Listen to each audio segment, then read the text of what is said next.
The Nigerian police is one of the most fundamental government bodies endowed with the rights and responsibilities of protecting the people and maintaining peace and order. However, in the face of ever-increasing acts of lawlessness and social disorder in Nigeria, it has become necessary to examine why the police force is perceived to be failing in its constitutional duty of maintaining peace, public safety, and enforcement of legitimate laws.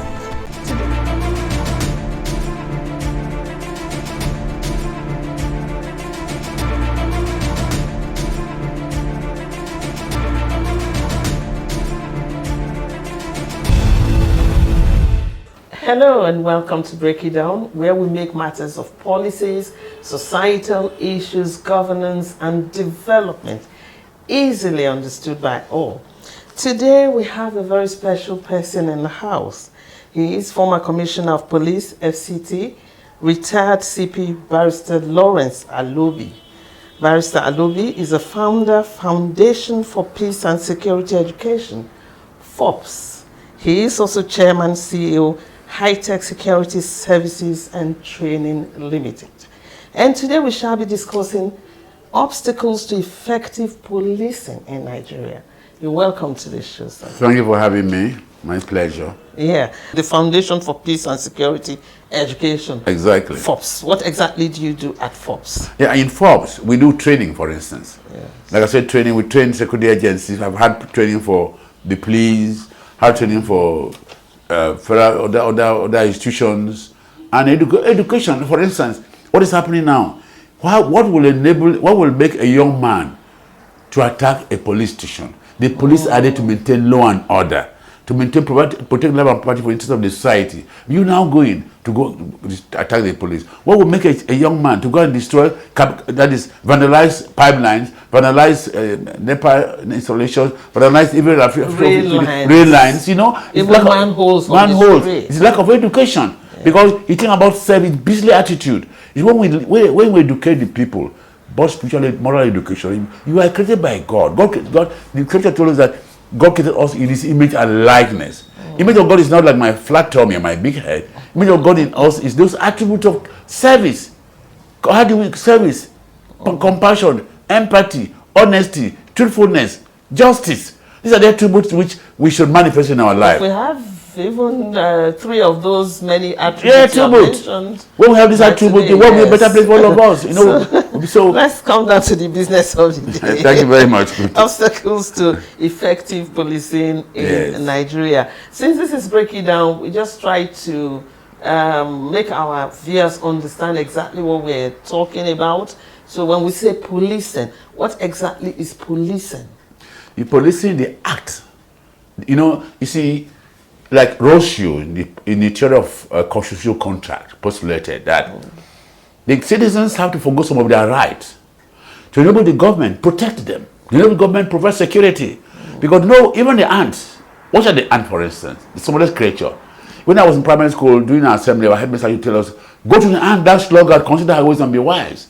The ant is the most courteous creature. Every ant that meets any other ants, they must greet each other. They will touch each other. That's courtesy. Every ant, team spirit. If you build an ant hill, the next less than 24 hours, they build the ant hill back. Team spirit. Any ant that sees a dead butterfly and it's too heavy for it to carry, it mobilizes other ants to go and carry. Team spirit, cooperation and collaboration. You know what? We don't have that. Unity in action. So you see, the policing is all about maintaining that law and order is maintained for the good of society. Nations are built on law and order. Wherever there's no law and order, it's anarchy. Anarchy, even like Chinachebe talking things fall apart said things fall apart, you know, Sunday can hold anarchy is born over. You know, so when there's no law and order, nature believes in there's order in nature, in creation. Yeah. There's time for rain to fall, the time for sun to rise, time for sun to set, time for one to be born, when to grow, and so there's order in nature. But we, because of our greed and selfishness, our godlessness, we create things that are inimical to our progress, to the good of society, and entire humanity. So therefore, policing is meant to guide our conduct. You know, every society must have laws. Even traditional society. In the family, you have rules and regulations. to guide behavior. Child is going through socialization, socialized to family norms and values. Yeah. The church is there to give spiritual education and so forth. All this meant to develop our character. God created man for a purpose. And that purpose for man to contribute towards the betterment of humanity. So policing, therefore, is meant to regulate, to enforce laws that have been made. In every country, the government must make laws. Those laws are meant to guide our conduct and behavior. And those laws, when the laws are now enforced, it is good for the good of society. When a law is made, the value of law, usually value of law is predicated on its enforcement. A law that is not enforced has no value to man and society. Okay. So therefore, the police is there to enforce the law, maintain law and order, good of society. So now, for instance, look at, for instance, driving on the street. If the law says don't drive beyond 120 kilometers per hour. If you now go and drive 400 kilometers an hour, what happens? You're going to have an accident. Your life will be in danger. Your car will be in danger. What happens to that will be in danger. So therefore, laws are made to regulate our conduct and behavior for the good of our individual good and the good of society. So therefore, police is there to regulate the society. Is policing the sole responsibility of the police? Yeah, policing and peace building. Yes. Peace building. Police is all about peace. And that is the primary purpose of police. When you maintain order, there's going to be peace. When there's no order, there will be no peace. There's conflict, there's crisis. When there's order, when people behave the way they should be, when people drive the way they should be, when people behave in line with the law. There is a general negative perception about the police in Nigeria. Yes. That is, the police as in a collective now. Yes. You know, why is this the case and how can this be changed? You see, policing meant to regulate. You know, man is insatiable. Man doesn't want to be restricted. Man wants freedom. But freedom, if carried to the extreme, it becomes harmful to man. Right? Freedom is predicated on you first obeying the law. When you obey the law, then you cannot enjoy your freedom. When you don't obey the law, you cannot obey your freedom. For instance, why did Adam and Eve, God said that their right in the Garden of Eden should cease? Because they disobeyed the law. So for you to enjoy your right and freedom, first of all, you have to obey the law. When you obey the law, then now the society will now protect you and guide and protect you by ensuring that law is being enforced. So when laws are not obeyed, there's anarchy. And when laws are enforced, it's good for the society. So therefore, the police, from this, when the police was created from the colonial era, the interest of why the colonial masters created the police, like I said, to maintain law and order. But not at that time, the colonial masters just created the police to protect the British interest, colonial interest. That's the primary objective of creating the police. And the police then would have regime protection, protect the government, colonial masters. Anything that anybody confront the government is an enemy of the government, and the police should therefore bounce on him. You know, even during the pre-colonial era, where founding fathers of democracy who fought for independence, when they were fighting for independence, the police were made to arrest somebody like an hour and order of blessed memory, put behind the bars. That's not supposed to be so. So the people now saw the police as agent of government, anti the people, against the agent of government. They saw that agent of government, that we and they. And that's the origin, the second origin of the antagonism, the perception against the police. And this thing, when we had independence too long, the military came on board. Military is not a democratic government. Its base came to board through the battle of the gun. And military rule by decree. You may be compelled, immediate effect, force you to do this and so forth. Where even sometimes, in those days, when a driver does anything at the checkpoint, for the military point, you have to do frog jump and so forth. So this mentality of violence, even then you see that they believe that violence is a legitimate means of achieving goals. You see that sometimes when Okada man has an incident with a driver or anybody, the Okada will mobilize and attack the person when they burn their car. You know, so they think violence. Look at even crisis, student demonstration, labor, and so forth. Talk about that. Even if you can carry out a peaceful demonstration, but don't allow your demonstration to snowball or metamorphose into violence, where you destroy public property, property innocent citizens, and so forth. That is the origin of this mentality. But now, democratic dispensation, the police should be reorientated. And the citizens also should change the attitude towards their perception towards the police. It's our Nigerian police force. It's policing for the good of Nigerian citizens and the good of the government. And the government also should have empathy on the people. The government should have a listening ear. The best help. You see, why God made you can close your eyes with your eyes, you can close your mouth with your mouth, you cannot close your ear with your ear. You must have a listening ear as a leader. Everybody must have a listening ear. You must listen to good counsel. We'll take a break now. You know? We'll take a break now. While I was coming, I knew I was going to be having a real discussion time because you're not only a policeman, you're a lawyer. Thank you very much. My pleasure. Yeah. We'll be back. When we come back, we're going to look at these brazen attacks we're seeing across the country of police stations. Yeah. Nigerians know that they cannot live without the police. At all. We saw that during the EndSARS when the police is indispensable. Everybody was crying. So why is this happening? How can we check it? We'll be back. Trending and current issues. The COVID-19 vaccine is a blessing from my own point of view. NGOs have a role to play. Government policies. Would you agree that the government is proactive enough? I think they are. What is your opinion? We need to do more. The training of women Goes beyond rhetorics of government and concrete action. NGO welfare programs that directly affect the average Nigerian home and the common man in the language that is easily understood by all. It doesn't matter that the legislative arm and the executive arm should be at loggerhead to show that there's checks and balances. Where is the checks and balances they ask? Every Wednesday at 6:30 p.m. on this station.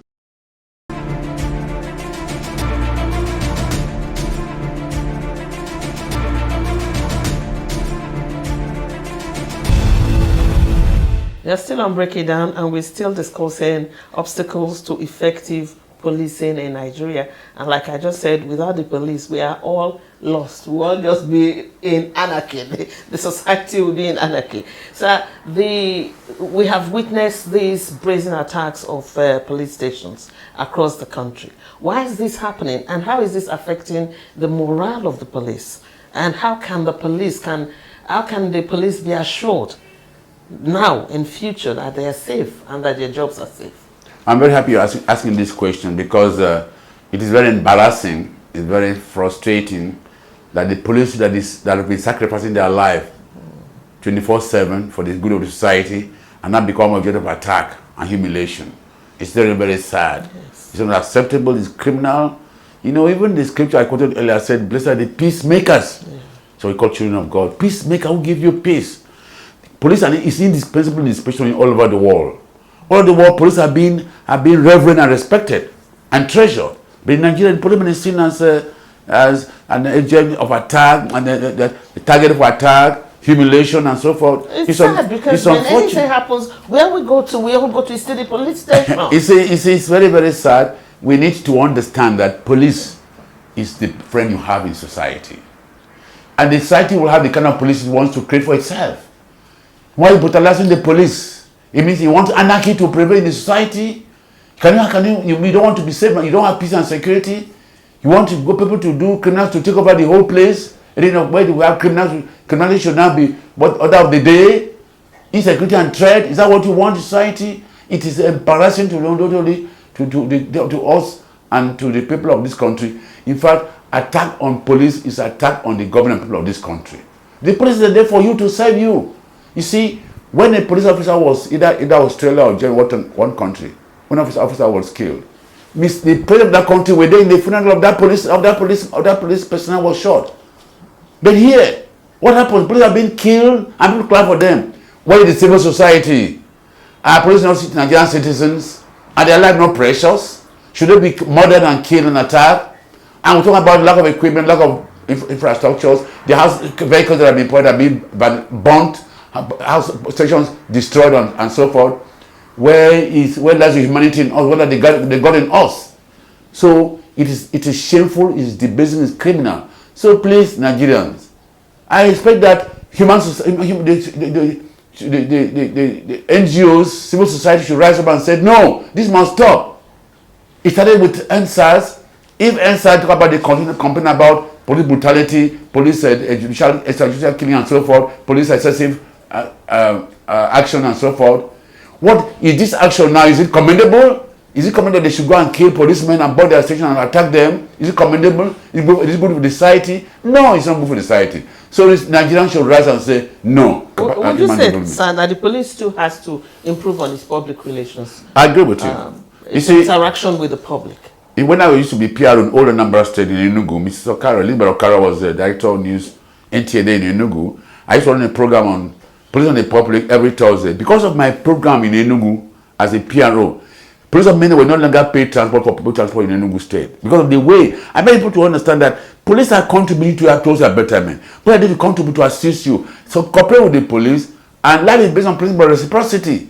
When the police behave well, when the public cooperate with the police will perform better. And the police perform well and perform better, the citizens will benefit, that will improve security. So we need each other. Both the public and the police need to work together in collaboration and cooperation. So the police also need to look inward. Inward. I used to tell my first PRO, said, first PRO works not only to parade suspect. You are there to market the police. Let the people know that the value of the police, how police are contributing to nation building. How police are promoting to the sustainability, sustenance of our democracy and human conflict resolution and so peace building. So the police himself, to leadership, need to look inward, how to reinvent itself, and see how to be creative thinking, innovative in the ways they can to be able to meet the need. And again, the police should look at its inward. What are the things that are plaguing us internally? Is it leadership? Is it commitment? It is like, for instance, esprit de corps doesn't exist any longer. When esprit de corps is that spirit of cooperation and collaboration amongst themselves. So the welfare of the men. There is also godfatherism, ethnicity. Yeah, these factors that we should also look at. Yeah, I agree with you. These are societal factors. These are things that permeate. You see, police is a micro unit of the macro society. So what happens in the macro society, the Nigerian society, permeates into the unit. So the police is a product of the society, and what the police, it refers to what is happening in the Nigerian society.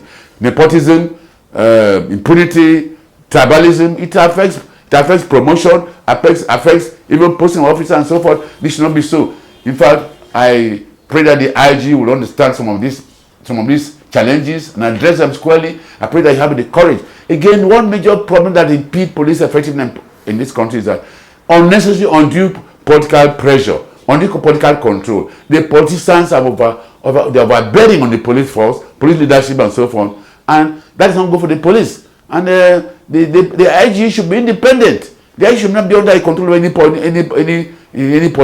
politician or godfather. In fact, it is creating more problems to the police and the society. So the IG, the officers at all levels, the Commissioner of Police, the AIGs, the leadership at that strategic level, should have the same element of freedom, and they should assert their position. For instance, the police is supposed to be the lead agency in internal security, but today police have been pushed to the background. They have been so reduced, debased, and dehumanized. You see, sometimes ago, the channel television went to Police College Ikeja and they saw the dehumanizing environment in which the police were being trained. When you train somebody who is trained to when his either being abused, he's being dehumanized. What culture does he learn? If you could sit with the IG now and advise him, what would you tell? I'm just saying what I'm saying now. I've already sent him some write-up on how to reinvent and transform Nigerian police force. One, the leadership should look at the issue of training.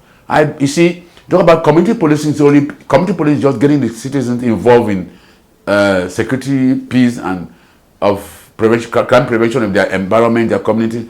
But it does not emphasize on those democratic norms and values that is the core of policing. Human rights protection, for instance. Today we have democracy. Officers of the Nigerian police force, other agencies should be inculcated and imbibe the principle of democratic policing. So I would recommend that the IG should carry out aggressive training to integrate democratic policing and community policing together, where the citizens, policing and security are like democracy, participatory in nature. You need to participate together because you are the citizens are the prime beneficiary of a safe and secure environment. So the citizens themselves should know that they have a duty to contribute, and the police should also, they are there to serve. Police should make themselves worthy of the trust of the citizens by their actions. In fact, when I was CPFC, I used to tell my officer during lecture, I said, look, if you want your brother and sister to be policed in your village and communities, if you don't want your brother and sister to be brutalized, to be extorted, you don't read the CP where I'm the CP. You must work with the fear of God, and the fear of shame. Fear of God that God will always reward for every action. Whatever you do, there's a consequence. And God is a God of justice. You don't think that whatever you do, nobody's seen it because you are in power. No, power is transient. Power is transitive. And power is not just men who controls, who dominate. Power is to build capacity. Power is to empower people. Power is to serve the people. Power is to elevate the life of people. That's what power leadership is all about. Let's look at this phenomenon now where they go to the police station, the thugs or whatever we may call them, and loot police stations of arms. How can the police recover these arms that are all over the place now? It is. You see, when I used to be CP Federal Operations at the Force Headquarters, I remember to my IG there, Mr. IGP Balogu. Of course, it's an IG listening here. He approved. I set up a committee. I wrote a memo to Mr. President for funds to intervene, to set up task forces on the recovery of illegal arms. Mr. President approved.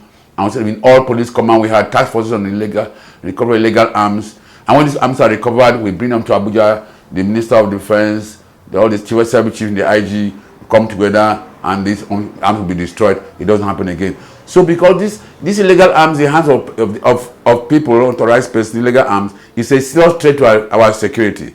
Because these arms are embodying the criminals. Without the arm, somebody cannot come and do it, threaten you, because you know. So they should be right now. I think the government has set up a committee on illegal arms, also headed by one Major General. When I used to be CP Federal Operations, I was in charge of.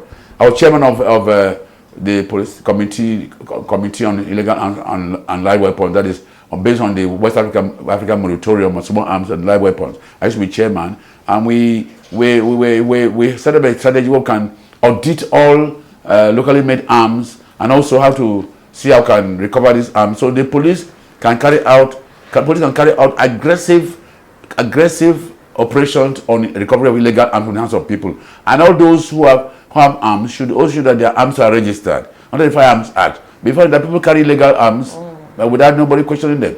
Like for instance, look at it's a notorious fact that the headsmen carry AK-47, and so forth. These are not supposed to be so. These are prohibited firearms. There is the call for more recruitment of police. Yeah. Let's look at the ratio of police per citizen, per population of Nigeria. Is it enough? Do we need more policemen in the force? The police strength is grossly inadequate. We are told about 200 and something, our population about 200 and something. Is it 120, 200 or 150 or 200? I can't precisely, but about that number. But the police are less than 400,000. How can you police all the nooks and crannies, the vast land, the country is so vast, and you cannot have policemen in all the nooks and crannies of the country. So, and again, for the past since Basenjo regime, I don't know what this regime where they've not had any recruitment, to my best of my knowledge. So, in fact, I was strongly recommend to Mr. President and the Police Service Commission and the Police Council, they should recruit at least 15,000 every year for the Nigerian police force. In the next 10 years, it should be consistently carried out. The next 10 years should be recruitment 15,000 every year, and with that, I think we want to build our strength. And again, politicians should be detach themselves for police recruitment process, because each time politicians will submit names to the leadership of the police service commission and the IG, and they seem their hands are tied. They just get anybody into force, even the person qualified or not. So I think the police should have a proper screening process, and that process should be transparent, and it should be done with integrity, that to ensure that the integrity of the process is being protected. And if that is done, and the police should be motivated, police should be committed, police should be made to know that they are being appreciated by the people, and the government and people. The government should not see policing as an issue that should be treated with levity. It should be committed. It should be one of the priorities of the government, because general security is key and central. When you say the police is your friend, last question. The police is your friend. I know a lot of my viewers out there might contest that. Yeah, they will say the police is not your friend. Yes. But let me tell you, if you have a problem now, who are you going to call an armed robber? Are you going to call a kidnapper? Are you going to call a bandit? Are you going to Boko Haram man? You call the police, and the police will attend to you. So empower the police so they can respond effectively and perform better, ultimately for the good of society and the good of our country. Thank you very much for watching the show. We have been speaking with the former Commissioner of Police, FCT, retired CP Barrister Lawrence ALOBI, founder, Foundation for Peace and Security Education, FOPS. And today we discussed obstacles to effective policing in Nigeria. Thanks for watching. This is Break It Down.